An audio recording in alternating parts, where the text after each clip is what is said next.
Business Mag. Business Mag. Business Mag. Business Mag. Business Mag. Business Mag, le rendez-vous du pétrole, du gaz et de toute l'actualité économique, c'est sur la 90.3 iRadio. Tous les samedis, Oumou Kalsoumba décrypte avec un expert toutes les informations économiques nationales et internationales. Business Mag, c'est aussi des reportages, des dossiers, des portraits et bien sûr le round-up hebdomadaire de l'actualité économique et des hydrocarbures. Tout ce qu'il faut pour saisir les enjeux d'un monde qui bouge. Business Mag, c'est tous les samedis de 11h10 à midi. Rendez-vous est pris avec Oumou Kalsoumba dans votre émission Business Mag, le magazine économique de la 90.3 iRadio, ici et ailleurs. Ringoup, directeur général Lassar, j'écoute Business Mag avec Oumou Kalsoumba sur iRadio. Guy Kouet, président du Centre africain de veille et d'intelligence économique en abrégé CAVI, j'écoute Business Mag sur la 90.3 avec Oumou Kalsoumba. Demba Seydi, coordinateur régional Afrique de l'Ouest francophone de Publier ce que vous payez. J'écoute Business Mag sur la 90.3 avec Oumou Kalsoumba. Bokassi, directeur général de la BHS et président de la PBF. J'écoute Business Mag sur iRadio avec Oumou Kalsoumba sur la 90.3. Abdoulaziz Sy, directeur général Groupe Subdeco Dakar, vice-président de la Chambre américaine de commerce au Sénégal. J'écoute Business Mag sur la 90.3 iRadio avec Oumou Kalsoumba. Fatou Morgana Diop, directrice marketing et développement de l'entreprise Carapid Prestige et e-Comfort Sénégal. J'écoute le Business Mag sur iRadio avec Oumou Kalsoumba. Merci de choisir iRadio 90.3 FM, la radio d'ici et d'ailleurs. Un réel plaisir de vous retrouver tous les samedis pour vous présenter votre magazine Business Mag, le rendez-vous du pétrole, du gaz et de toute l'actualité économique. La pandémie de Covid-19 gagne du terrain, le monde entier touché. Bien évidemment, le Sénégal pas épargné. Notre pays a dépassé la barre des 2000 cas. La crise sanitaire occupe l'actualité planétaire et nous amène à changer le format de votre magazine Eco Business Mag.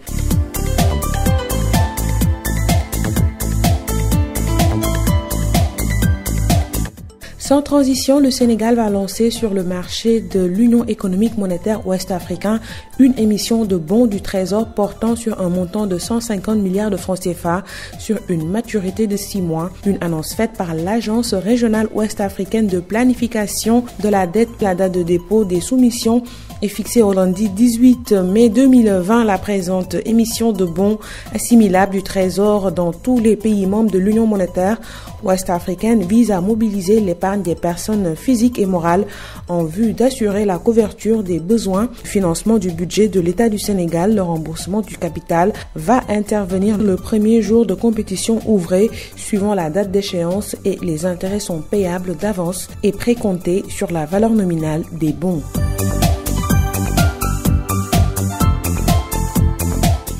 Parlons d'agrobusiness. Des jeunes entrepreneurs producteurs de légumes et de fruits voient en ce moment leur récolte pourrir. Ils peinent à écouler leur production dans ce contexte de crise sanitaire. Certains d'entre eux vont jusqu'à brader les prix. Ces acteurs agricoles suggèrent à l'État d'organiser des assises de l'agriculture pour l'après-Covid-19. C'est du moins l'avis d'Aboubakri Wad, agripreneur propriétaire d'un verger à Nguékhor. Je suis entrepreneur agricole. Je suis informaticien de formation. J'ai un verger à Nguékhor qui est à 70 km de Dakar. En fait, avec la pandémie du Covid-19, avec les interdictions de circuler entre les régions, donc c'est devenu très très difficile d'aller au champ. Surtout que nous sommes en période de production. On est aujourd'hui regroupé, il n'y a pas que moi, on est regroupé avec beaucoup de jeunes entrepreneurs agricoles. Et on a du mal à aller directement vers les champs. Moi, j'ai fait du piment, j'ai fait tout ce qui est herbes aromatiques, mais il m'est impossible d'aller cueillir ça. Donc du coup, résultat des courses, les productions sont en train de se gâter. Si c'est amené au niveau du marché local par des ouvriers, le prix est cassé en voire 5 voire 6 fois moins cher que le prix normal. Donc du coup, on a un vrai manque à gagner sur ça. Il y a aussi des amis qui ont aussi des poulaillers. Eux aussi, pareil, ils ont du mal à écouler le produit. Donc c'est très très compliqué aujourd'hui. En tout cas, sur notre activité, de pouvoir sauver le travail que font les ouvriers, de pouvoir prévoir aujourd'hui une culture. Par exemple, moi personnellement, j'aurais aimé faire du tomate, aimé faire une campagne de maïs, parce qu'on a de l'eau, on peut cultiver à contre-saison.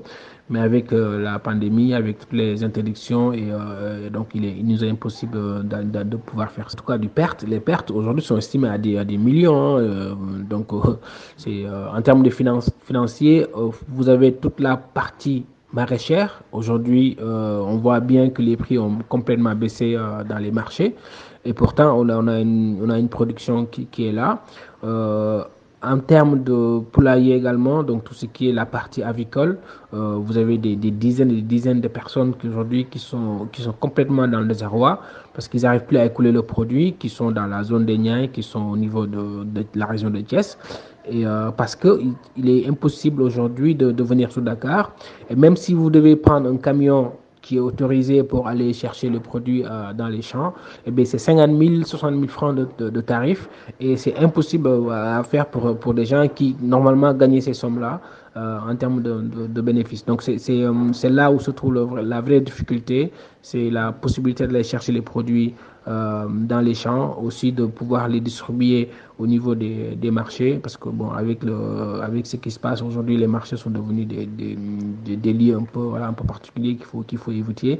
Donc c'est des millions vraiment, c'est des pertes d'emploi, c'est des femmes qui devaient travailler par exemple pour la cueillette des piments, pour la cueillette des tomates, des melons. Aujourd'hui, ces femmes-là ne peuvent pas travailler. Et aussi à le fait que les bana aujourd'hui profitent de ces situations-là pour vraiment prendre des produits à des prix très très très dérisoires. Donc c'est très très compliqué par rapport à ça. Et les pertes aujourd'hui sont estimées à des millions et je pense que les conséquences se feront ressentir dans les prochains jours à venir parce que beaucoup d'emplois vont être complètement arrêtés. On ne pourra pas continuer à ce rythme-là.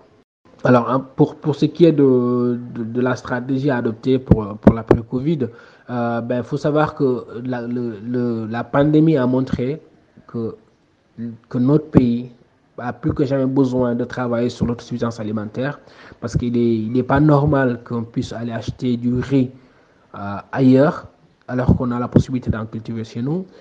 Il n'est pas normal que nos producteurs agricoles soient là, qu'ils aient des produits qui sont en train de pourrir et que l'État ne mette pas en place un système pour au moins les acheter et les stocker afin au moins de leur donner un peu de revenus.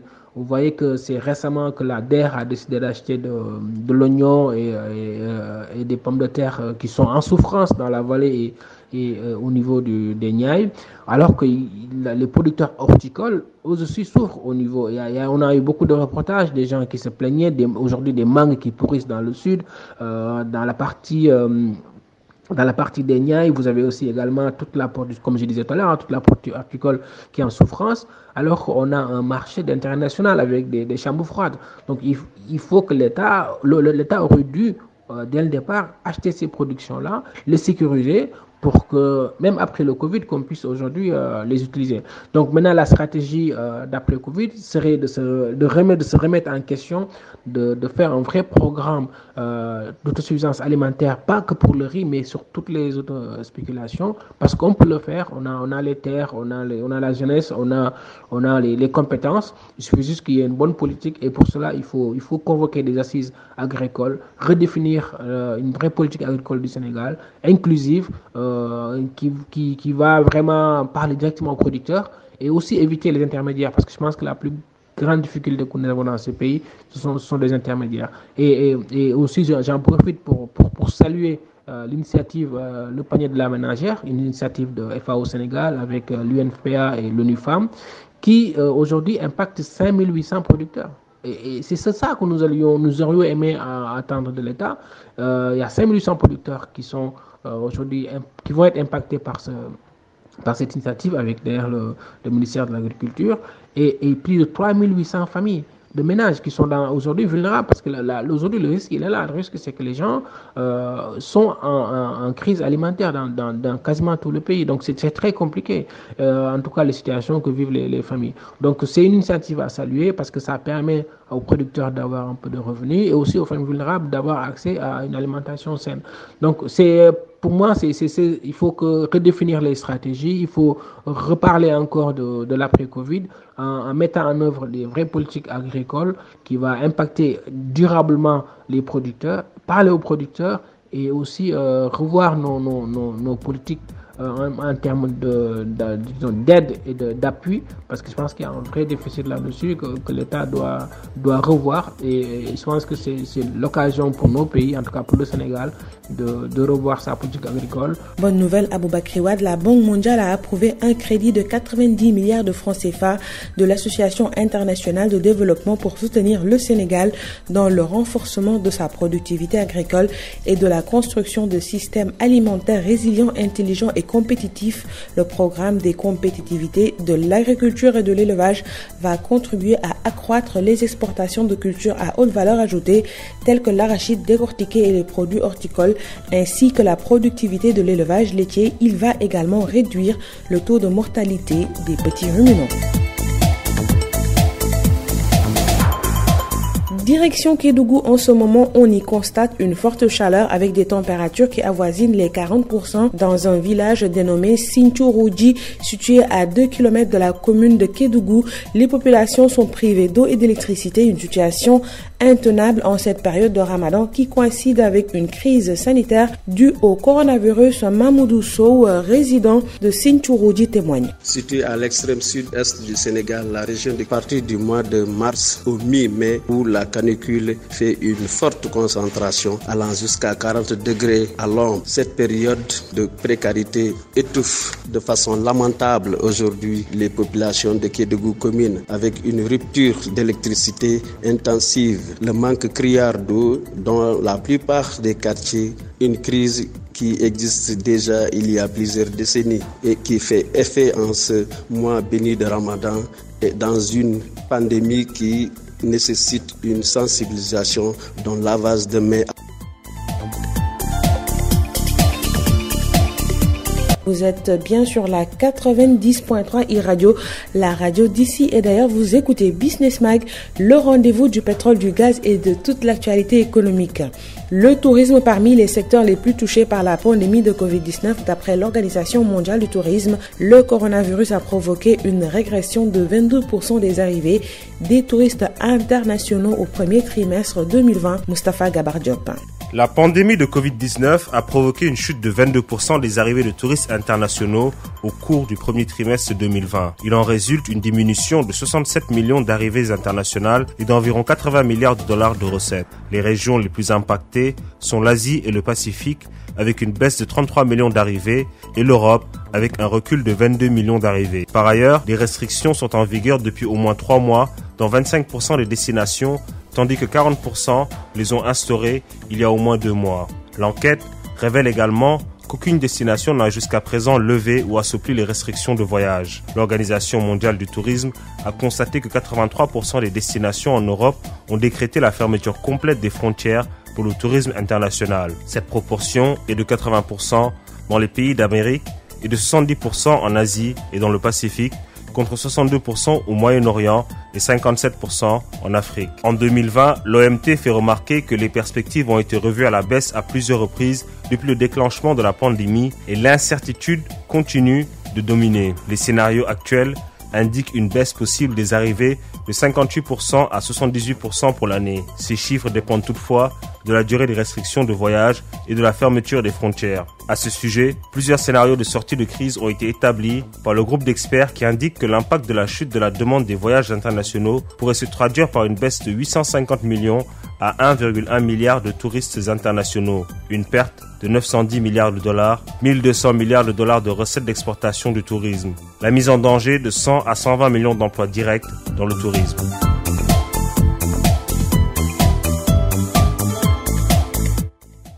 Hydrocarbures, le Sénégal met sur le marché 2 nouveaux blocs pétroliers par appel d'offres, une information relayée par nos confrères du site L'Or Noir Africa. À présent, la parole à Hassan Dao, consultant de Business Mag, expert en logistique du pétrole, dans votre rubrique Minute Oil and Gaz. Par quel mécanisme l'industrie pétrolière passe-t-elle la crise ? On peut répondre à cette question à travers 7 points. principaux. Le premier point, la réduction de la production mondiale de pétrole de 10 millions de barils par jour, qui a été effectif, et c'est 10% de la production totale, principalement dans les pays de l'OPEP et en Russie. Et cela jusqu'en 2022, selon les accords de l'OPEP+. Deuxième point, le constat d'un baril de brut entre 30 et 50 dollars pour les 6 prochains mois. Ceci permettrait de compter sur les effets de reprise de l'économie mondiale grâce au déconfinement progressif, d'ailleurs, qu'on constate partout dans le monde, afin de pouvoir écouler principalement les stocks constitués, ça et là. On parle environ de 2,7 milliards de barils, ce qui équivaut à peu près à 380 millions de tonnes. Et concernant justement ces stocks constitués, on en a rien qu'aux États-Unis plus de 500 millions. Vous vous rendez compte, 500 millions de barils. Le troisième point, ça pourrait être l'observation donc du deuxième semestre de cette année 2020, et ce sera un semestre crucial car les stocks constitués ont 3 options, moi je dirais, pour être consommés. L'option A. Durant le troisième trimestre 2020, donc juillet, août, septembre, ce qui correspond à peu près à l'été européen, grâce à un regain de consommation et un retour à la normale partout, on pourrait commencer à consommer les stocks constitués, mais c'est très peu probable. Parce que on n'est pas à l'abri d'une résurgence de cette pandémie, donc la reprise reste très prudente. Les marchés observent et on verra comment ça va se finir. Mais il est très peu probable que les stocks constitués puissent quand même être consommés jusqu'au mois de septembre. Voilà. Donc l'option B, par contre, c'est d'essayer de rallonger donc sur les 6 prochains mois. On va dire jusqu'à la fin de l'année 2020. Et comment faire ça? On pourrait compter sur une reprise et un retour à un niveau de production mondial, par exemple. Donc toute la production de produits manufacturés. Donc on retournerait à un niveau d'avant Covid-19. C'est pas évident. Par contre, on pourrait tabler sur un achat massif de stocks de brut de la part des États, qui pourrait de ce fait reconstituer de vrais niveaux de stock stratégiques. On a l'exemple de l'Inde, par exemple, qui vient d'acheter plus de 200 millions de barils de pétrole, ce qui équivaut à peu près à 30 millions de tonnes de produits. C'est déjà pas mal. Voilà. Et donc, toujours dans cette même ordre d'idées, l'option C, ce serait, par exemple, de laisser le marché s'autoréguler et de se reconstituer sur, par exemple, 12 mois. Donc, si vous voyez bien, on est parti de 3 mois donc en option A, de 6 mois sur l'option B, et puis sur l'option C, on partirait sur 1 an tranquillement, à condition, bien sûr, que que le baril se stabilise aux alentours de 50 dollars. Donc, au moins jusqu'au début de l'été 2021.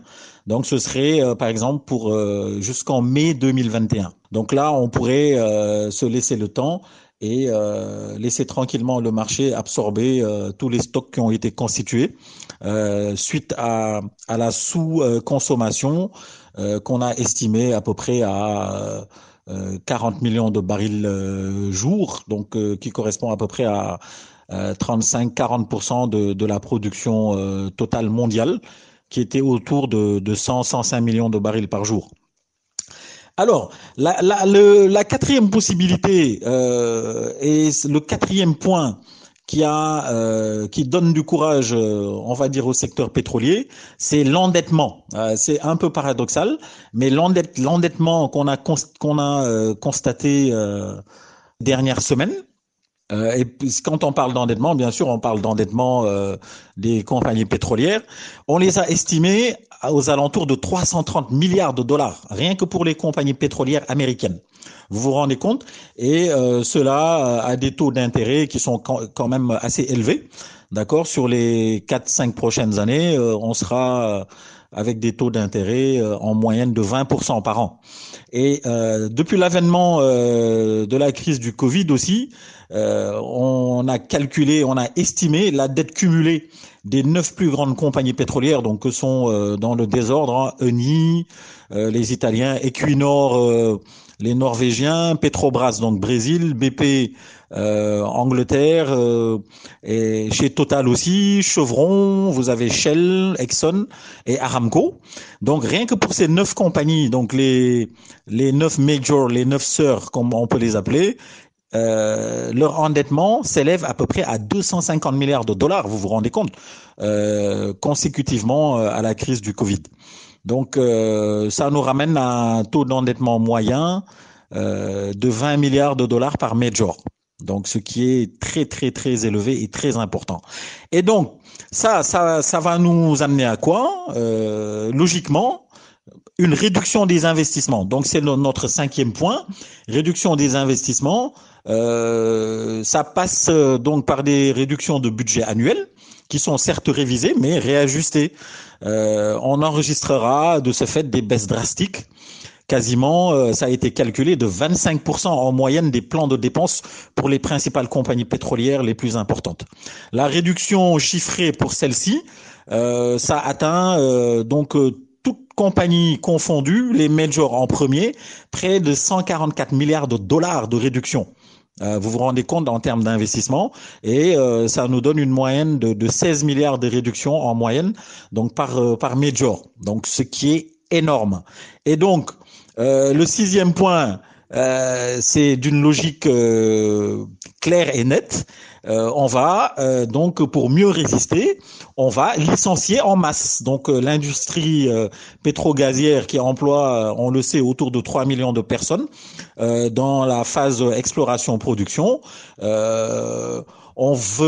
Les études qui ont été sorties ces derniers jours tablent sur une réduction de 15 à 20% en moyenne des effectifs, soit des pertes d'emploi estimées à quasiment 450 000 individus, principalement, et c'est souvent le cas chez les sous-traitants, et dans une moindre mesure les métiers d'ingénierie. Vous avez par exemple une compagnie comme Weatherford International qui est un sous-traitant, une compagnie de services reconnue au niveau mondial, qui emploie aux alentours de 24 000 personnes.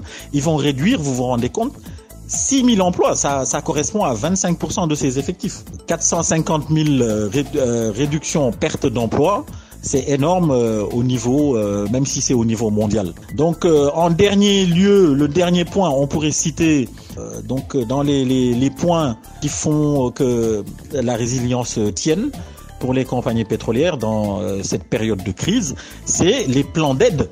On a vu qu'il y a eu des sortes de plans Marshall quasiment dans les pays européens, aux États-Unis, etc.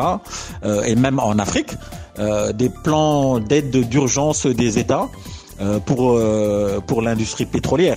Quand on sait que l'industrie pétrolière, c'est autour de 8% du PIB mondial, c'est pas rien. Donc on a vu dans toutes les chaînes d'information, on a vu que quasiment toutes les économies, les premières économies européennes, américaines ont subi des chutes de croissance d'au moins 6 à 7%.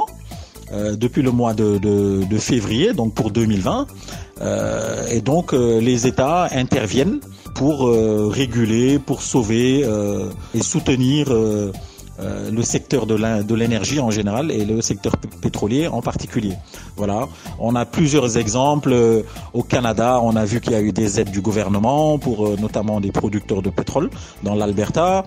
Aux États-Unis, le gouvernement fédéral est intervenu pour acheter quasiment plus de 75 millions de barils de pétrole aux producteurs texans notamment, un peu redresser les prix du baril, donc le WTI qui est l'indice du pétrole américain, qui était quelquefois même dans une spirale négative.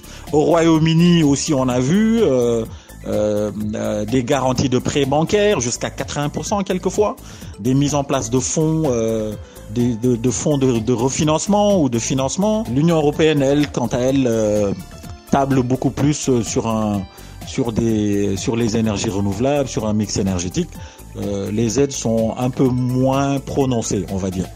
Donc voilà, en 7 points, ce qu'on pourrait dire sur les mécanismes qui ont été mis en place pour l'industrie pétrolière, de la crise actuelle du Covid-19. À Sandao, un tour d'horizon de l'actualité économique de la semaine d'ici et d'ailleurs avec Pape Ibrahima Ndiaye. On démarre ce round-up avec le Maroc. Le Royaume lance une nouvelle distribution d'aide financière en faveur de 4,3 millions de ménages. Plus de 440 millions de dollars seront distribués dans le cadre de la deuxième opération de distribution d'allocations financières lancée par le Royaume chérifien. Les ménages de 2 personnes ou moins recevront une allocation de 425 dollars. Les familles de 3 à 4 personnes recevront 105 dollars, tandis que les familles de plus de 4 personnes recevront 125 dollars. Agro-business, la production d'huile d'olive pourrait reculer pour la 3e année consécutive. D'après le dernier rapport du département américain du commerce, le liquide précieux devrait voir son volume chuter à 3 millions de tonnes contre 3,12 millions de tonnes un an plus tôt. Selon l'organisation, ce recul attribuable aux contre-performances de la filière au sein de l'Union européenne sera récompensé en partie par la croissance continue de l'industrie de la transformation des olives en Afrique du Nord et au Moyen-Orient, grâce notamment au renforcement des investissements. Du côté des exportations, le stock devrait afficher un repli à 1 million de tonnes avec une contribution de 725 000 de tonnes de l'UE. Électricité, la Chambre de commerce internationale de Paris a donné raison à la Sénélec dans le différend qui l'opposait à Liberty Power. L'énergéticien avait demandé à la justice le paiement de 250 millions de dollars au titre des réparations et de 8,5 millions de dollars de frais de procédure pour l'inexécution de son obligation de délivrance de garantie d'État dans le cadre d'un contrat de rachat d'énergie signé en 2012. La Sénélec, pour sa part, a soutenu que la procédure était abusive en raison de la non-entrée en vigueur du contrat, un fait qui exempte de toute exécution les investisseurs ayant été avertis d'un litige lié au contrat. Hydrocarbures, après 30 ans d'exportation, le consortium Nigeria NNG, qui produit du gaz naturel liquéfié dans le pays, a annoncé qu'il commencera bientôt à livrer le produit sur le marché local afin de capter les opportunités qu'il offre. C'est surtout une façon pour Nigeria NNG de se réinventer pour mieux faire face à la crise de la pandémie de Covid-19. Le marché gazier est, comme celui du pétrole, inondé avec de l'offre de qualité et à faible coût qui vient de partout. Ses clients étaient géographiquement très loin. La société compte désormais se tourner vers ceux qui sont plus proches, une astuce qui permet notamment de diminuer les frais liés au transport. Enfin, à Mine, au Mali, la compagnie minière African Gold Group a publié en fin de semaine dernière une étude d'ingénierie pour l'usine de traitement de son projet aurifère Kabada. Selon les travaux de conception réalisés par la société Senet, l'usine pourrait traiter environ 3 millions de tonnes de minerais par an et livrer annuellement plus de 100 000 onces d'or. Il faut noter que le système compact et simplifié des installations de traitement devrait réduire au minimum le coût de construction de l'usine. Cette dernière nécessitera une faible consommation d'énergie tout en traitant tous les types de minerais identifiés sur le projet. Le quiz. Je vous propose un extrait de Business Mag avec Mamadou Djigo, directeur général de l'ANAT. S'en suivra le quiz. Au moment où on parle de la zone de libre-échange continental, une intégration sous-régionale, avec la thèse que vous venez de donner, cela va compliquer les choses. Non, la zone de libre-échange est une excellente idée. Oui, mais l'intégration régionale aussi, c'est une excellente idée. Mais vous savez, dans le jeu économique, il y a ce qu'on appelle, nous les aménageurs, en fait. Quand un territoire... C'est l'aménageur qui parle, alors. Oui, c'est l'aménageur qui parle, en fait. Quand par exemple, supposons, si le Sénégal est producteur de cuir aujourd'hui, nous avons besoin d'une tactique, de mécanismes qui nous aident à protéger ce cuir, en fait. Si on ne le fait pas, le voisin d'à côté peut produire la même chose et nous pousser à perdre des emplois, à fermer des entreprises et à créer des problèmes en réalité, en fait. Mais on peut être dans cette zone économique tout en jouant notre participant, tout en produisant beaucoup de choses, tout en proposant beaucoup de choses en fait, ce qui permet de nourrir le Sénégal, de développer le Sénégal, de protéger le Sénégal. Quand je disais que celui qui te vend ton alimentation fait de telle sorte qu'il ne te vend pas ses médicaments, je ne parle pas de nos voisins immédiats. En fait, je parle de façon globale. Je ne veux pas créer des problèmes ou des situations d'inconfort. Mais par exemple, quand un Chinois vous vend en fait votre nourriture, vos jus et tout cela, et qui sait que le monde est ouvert, c'est un monde économique et tout ça, et que demain il te vend des médicaments, vous savez, s'il n'est pas très honnête, je dirais, il peut vous rendre dépendant à la fois de ces aliments et de ces médicaments. Donc, il est gagnant à tous les coups. Maintenant, pour votre santé, pour votre développement, pour votre confort, il est préférable que vous fabriquez vos aliments. Lui, il vous vend ses médicaments. Ou bien l'inverse, ou bien même vous lui vendez les deux. Voilà. Voilà, parfait, Mamadou. Nous en sommes au quiz.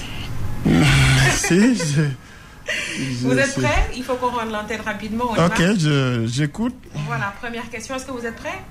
Ouais. La monnaie de la Chine s'appelle comment? La monnaie de la Chine, c'est le yuan. Je suis né à Djoliba. Est-ce que vous aimez la musique déjà? Oui, j'aimais beaucoup la musique. Voilà, mais quand j'étais petit, maintenant, j'écoute plus la musique, j'écoute que le Coran maintenant. Ouais. Ah, c'est une question pour vous. Je suis né à Djoliba le 25 août 1949. Je suis chanteur et musicien. Je fais de l'afro-pop, de l'afrobeat et de la musique du monde. Qui suis-je? Je suis malien. Salif Keita? Réponse. Je suis l'une des 14 régions administratives du Sénégal, frontalière avec le Mali et la Guinée. Je suis située dans l'extrême sud-est du pays. Je suis quelle région? Kédougou. Parfait. Ah, super, j'ai un bon client aujourd'hui. Je suis né le 23 juin 1972 à Marseille. Je suis footballeur international français, devenu entraîneur durant ma carrière de 1988 à 2006. J'ai occupé le poste de milieu offensif comme meneur de jeu. Qui suis-je? Redites-moi l'année. 1972. Ah, c'est Zidane. Bravo. Et la dernière question. Le premier président de la République du Ghana? Kwame Nkrumah. Vous avez fait du 5 sur 5. Bravo, Mamadou Digo. Merci. Merci d'avoir écouté Business Mag. À la technique Biran Sissé. Rendez-vous, s'il plaît à Dieu, samedi prochain. N'oubliez pas de vous laver les mains régulièrement avec du savon, utilisez du gel hydroalcoolique, respectez les gestes barrières, évitez les rassemblements et les déplacements inutiles. Hashtag restez chez vous. Ensemble, nous vaincrons. Une page de publicité juste après la grande édition de 12h, le midi 15 sur iRadio. Merci.